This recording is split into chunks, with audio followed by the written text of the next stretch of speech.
Hello friends, कैसे हैं आप सब। उम्मीद करता हूँ आप सब अच्छे होंगे और आपकी स्टडी बिल्कुल अच्छी चल रही होगी। तो फ्रेंड्स, आज की इस वीडियो में डिस्कस करेंगे आरआरबी एएलपी और टेक्नीशियन के मोस्ट इम्पॉर्टेंट क्वेश्चंस के बारे में डिस्कस करेंगे, जो कि फीटर, टर्नर, वेल्डर और मशीनिस्ट के लिए रहने वाला है। फ्रेंड्स, ये सेट नंबर 150 है। इसके पहले मैंने 149 सेट दे रखा है।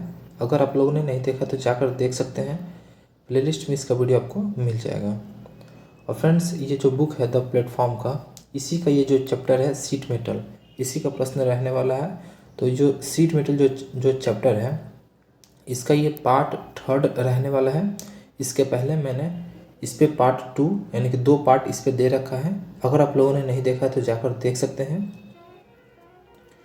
तो फ्रेंड्स, अगर आपको इस वीडियो का या फिर किसी भी वीडियो का फ्री पीडीएफ चाहिए तो आप हमारे टेलीग्राम को ज्वाइन कर सकते हैं। टेलीग्राम का लिंक आपको इसी वीडियो के नीचे डिस्क्रिप्शन में मिल जाएगा, वहाँ से जाकर ज्वाइन कर सकते हैं। और आप हमें इंस्टाग्राम पे भी फॉलो कर सकते हैं। फ्रेंड्स, मैंने एग्ज़ाम ओरिएंटेड वीडियोस बना रखा है, जो कि खजाने वाले वीडियो के नाम से आपको मिल जाएगा। और यहाँ से फ्रेंड्स 5 से 6 प्रश्न तो आपके 100% आपके 5 से 6 प्रश्न तो आएगा ही आएगा। और ये तो कम से कम हुआ, यानी कि इससे ज़्यादा भी प्रश्न पूछा जा सकता है। इसीलिए इस खजाने वाले वीडियो को बिल्कुल भी मिस ना करें, क्योंकि इसमें वैसे वैसे टॉपिक्स को रखा गया है जहाँ से प्रश्न डायरेक्टली पूछा ही जाता है। ओके फ्रेंड्स, तो फ्रेंड्स, अगर आपकी तैयारी पक्की होगी तो आपकी सिलेक्शन भी पक्की होगी। तो आइए अब स्टार्ट करते हैं और समझते हैं। तो फ्रेंड्स, इसके पिछले वाले वीडियो में हम लोग 50 तक प्रश्न कर रखे हैं। इस वीडियो में हम उससे जो आगे का जो प्रश्न है उन सभी को डिस्कस करेंगे। ओके फ्रेंड्स,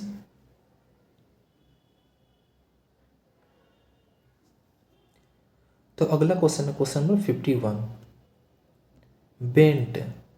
बेंट स्नीप का उद्देश्य क्या है। तो इसका राइट आंसर हो जाएगा ऑप्शन ए, यानी कि कुंडली काटने के लिए बेंट स्नीप का उपयोग किया जाता है। अब आइए फ्रेंड्स, जो बेंट जो स्नीप है इसके बारे में कुछ और पॉइंट्स को समझते हैं।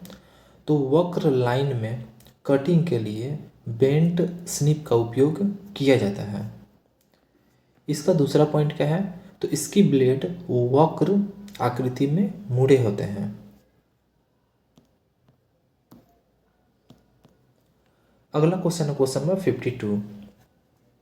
निम्न में से किसका उपयोग छिद्र को संरेखित करने के लिए किया जाता है।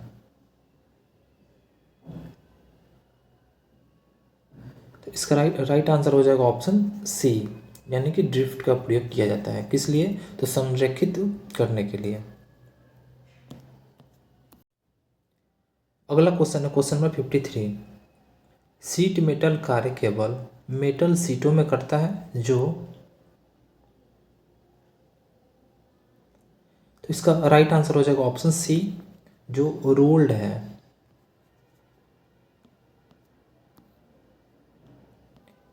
अगला क्वेश्चन है क्वेश्चन नंबर 54। चादरी धातु कार्मिक की निहाई को क्या कहा जाता है। तो इसका राइट आंसर हो जाएगा ऑप्शन ए, यानी कि खूंटा कहा जाता है।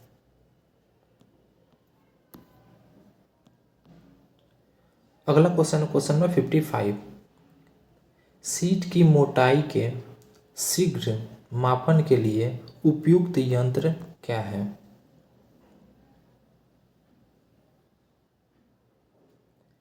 तो इसका राइट आंसर हो जाएगा ऑप्शन डी, यानी कि मानक तार प्रमापी। अगला क्वेश्चन है क्वेश्चन नंबर 56 है। यदि मृदु इस्पात का घनत्व 7.8 जी पर सीसी है तो 1000 mm चौड़े एवं 1 mm मोटाई के मृदु सीट का द्रव्यमान प्रति मीटर कितना होगा। तो इसका राइट आंसर हो जाएगा ऑप्शन ए, यानी कि 7.8 kg यानी या फिर किलोग्राम होगा।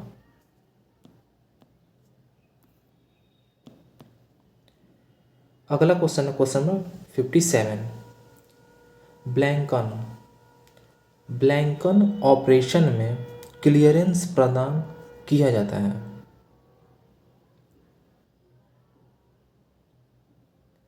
तो इसका राइट आंसर हो जाएगा ऑप्शन सी, यानी कि पंच पर किया जाता है। अब भाई फ्रेंड्स, जो पंच है इसके बारे में कुछ पॉइंट्स को समझ लेते हैं। तो जो पंच है वो अस्थाई मार्किंग के लिए इसका उपयोग किया जाता है, पंच का। दूसरा इसका पॉइंट है कि जो पंच जो होता है वो हाई कार्बन स्टील का बना हुआ होता है। तीसरा इसका पॉइंट है कि जो पंच जो होता है वो मार्किंग टूल होता है। ओके फ्रेंड्स, अगला क्वेश्चन है क्वेश्चन नंबर 58। पेंटिंग से पहले चादरों से कोर्स जंग को हटाने के लिए प्रयुक्त ब्रश होता है।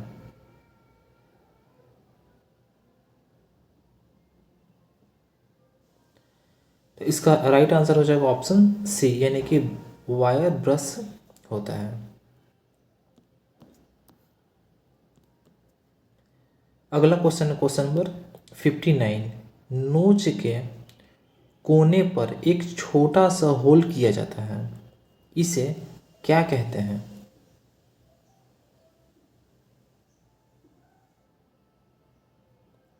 तो इसका राइट आंसर हो जाएगा ऑप्शन सी, यानी कि क्रैक स्टॉप होल कहते हैं।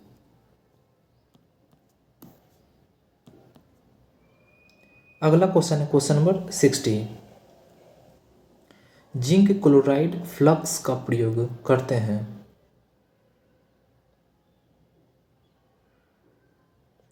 तो इसका राइट आंसर हो जाएगा ऑप्शन सी, तांबा, पीतल व टीन सीट के लिए जिंक क्लोराइड फ्लक्स का प्रयोग या उपयोग करते हैं। अब आइए फ्रेंड्स, इसी से रिलेटेड कुछ इंपॉर्टेंट पॉइंट्स को समझते हैं जहाँ से प्रश्न एग्जाम में बनते हैं। तो फ्रेंड्स, पूछा जाता है पीतल के बारे में कि जो पीतल जो होता है वो किस किस से मिलकर बना होता है। तो कॉपर और जिंक से मिलकर बनता है। दूसरा पूछा जाता है कांसा के बारे में। तो जो कांसा जो होता है वो कॉपर यानी कि Cu प्लस Sn यानी कि टीन से मिलकर बनता है। तीसरा पूछा जाता है गन मेटल। गन मेटल के बारे में पूछा जाता है। तो फ्रेंड्स, जो गन मेटल है तो वो कॉपर, जिंक और टीन तीनों से मिलकर बनता है। अब आइए एक बार और समझ लेते हैं। तो जो पीतल जो होता है वो Cu यानी कि कॉपर और Zn यानी कि जिंक, कॉपर और जिंक के मिलने से पीतल बनता है। जो कांसा जो होता है कांसा वो Cu यानी कि कॉपर और Sn यानी कि टीन, कॉपर और टीन के मिलने से कांसा बनता है। और फ्रेंड्स, जो गन मेटल होता है गन मेटल ये Cu यानी कि कॉपर, Zn यानी कि जिंक, Sn यानी कि टीन यानी कॉपर, जिंक और टीन तीनों के मिलने से गन मेटल बनता है। और ये तीनों जो है पीतल, कांसा और गन मेटल, ये तीनों बहुत ही ज़्यादा इम्पॉर्टेंट है। यहाँ से प्रश्न आपके एग्जाम में बनते हैं। ओके फ्रेंड्स, अगला क्वेश्चन है क्वेश्चन नंबर 61। वायर नोच का कोण प्रायः 30 डिग्री तथा सीट द्वारा तार को ढकने के लिए दूरी रखी जाती है। इसका राइट आंसर हो जाएगा ऑप्शन ए, यानी कि 3.1/2D रखी जाती है। अगला क्वेश्चन है क्वेश्चन नंबर 62। यह श्वेत रंग की हल्की सीट होती है। यह संक्षारण एवं रगड़ यानी कि घर्षण का अधिक प्रतिरोध है। इसका प्रयोग रेफ्रिजरेटर, ट्रे, प्रकाश के फिक्सचर, खिड़की, विद्युतीय एवं यातायात उद्योगों में किया जाता है। तो इसका राइट आंसर हो जाएगा ऑप्शन ए, यानी कि एल्युमिनियम शीट का उपयोग किया जाता है।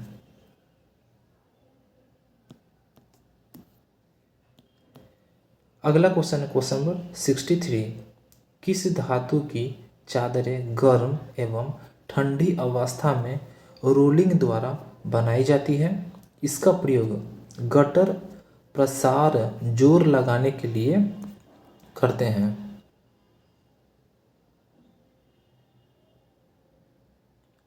तो इसका राइट आंसर हो जाएगा ऑप्शन सी, यानी कि GI सीट का उपयोग करते हैं।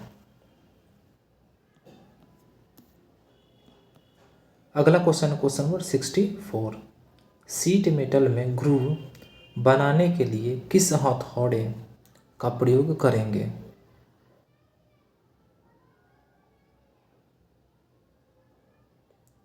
तो इसका राइट आंसर हो जाएगा ऑप्शन सी, यानी कि क्रॉस पिन हैमर का उपयोग करेंगे।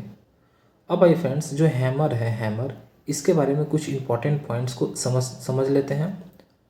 तो इसका प्रयोग धातु पर चोट मारने, चादर को मोड़ने, फैलाने तथा सीधा करने के लिए किया जाता है। किसका उपयोग? तो हैमर का उपयोग। अब आइए फ्रेंड्स, जो ऑप्शन ए में दिया गया है मैलेट, तो मैलेट के बारे में समझ लेते हैं। तो इसे मुलायम हैमर कहा जाता है, मैलेट को। इसका दूसरा पॉइंट क्या है? तो सीट मेटल काम के लिए हमेशा लकड़ी के बने मैलेट का प्रयोग किया जाता है। तो आई होप आपको समझ में आ गया होगा। अब आइए अगला जो प्रश्न है उसको समझते हैं। अगला क्वेश्चन है क्वेश्चन नंबर 65। धातु चादर कार्य में औजार पर कटिंग बल घटाया जा सकता है।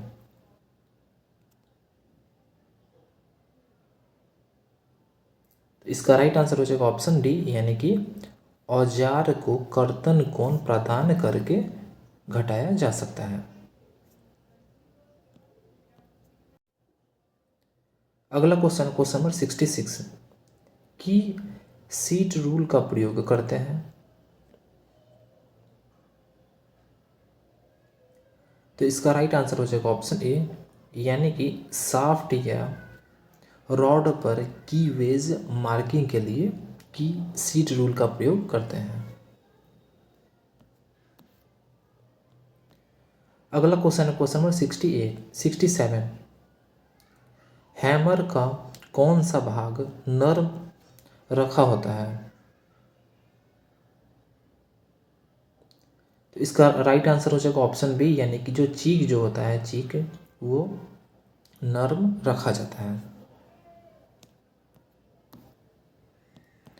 अगला क्वेश्चन है क्वेश्चन नंबर 68। सीट मेटल कार्य में किस हैमर का प्रयोग करते हैं? तो इसका राइट आंसर हो जाएगा ऑप्शन डी, यानी कि स्ट्रेट पिन हैमर का प्रयोग सीट मेटल कार्य में करते हैं। अगला क्वेश्चन है क्वेश्चन नंबर 69। चित्र में दर्शाई गई स्टेक का नाम लिखें। यानी कि आपको इस फिगर को देखकर बताना है कि ये कौन सा स्टेक का फिगर दिया गया है। तो इसका राइट आंसर हो जाएगा ऑप्शन ए, यानी कि फनल स्टेक। ये फनल स्टेक का फिगर दिया गया है। अगला क्वेश्चन है क्वेश्चन नंबर 70। धातु को स्ट्राइकिंग लाइन के साथ समकोण पर एक ही दिशा में फैलाने के लिए किस हैमर का प्रयोग किया जाता है? तो इसका राइट आंसर हो जाएगा ऑप्शन डी, यानी कि स्ट्रेट पिन हैमर का प्रयोग किया जाता है। अगला क्वेश्चन है क्वेश्चन नंबर 71। स्ट्रेचिंग अर्थात सीटों को फैलाने के लिए किसका उपयोग किया जाता है? तो इसका राइट आंसर हो जाएगा ऑप्शन बी, यानी कि कोरनुमा मैलेट का प्रयोग किया जाता है।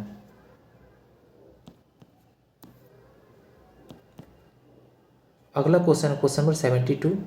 सीट पर बड़े साइज के वृत्त खींचने के लिए किसका प्रयोग किया जाता है?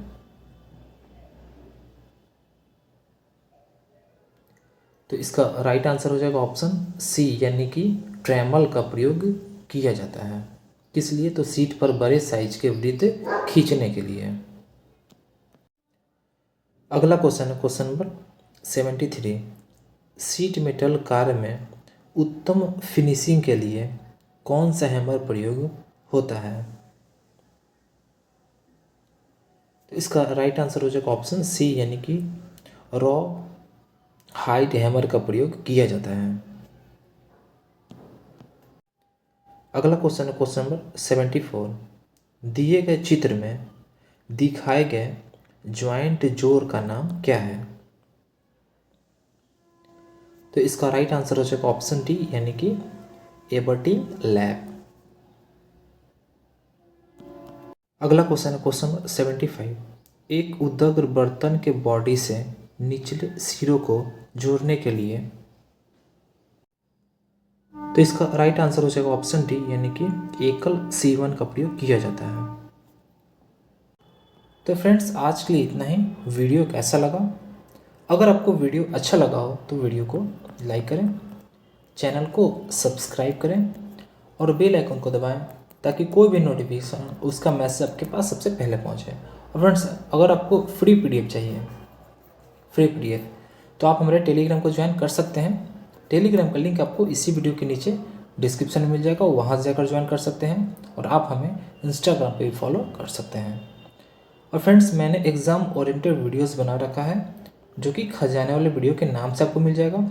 और यहाँ से 5 से 6 प्रश्न तो आपके 100% आपके 5 से 6 प्रश्न तो इसी खजाने वाले वीडियो से रहेगा ही रहेगा।